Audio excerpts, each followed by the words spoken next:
மாய கண்ணன் தூங்குகின்றான்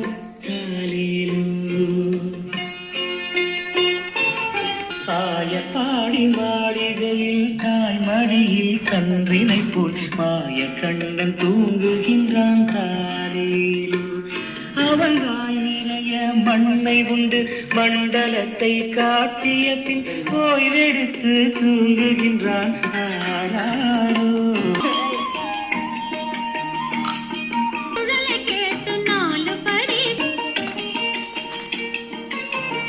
வாயில வைக்கிறது வாயில வைக்கிறது வாயில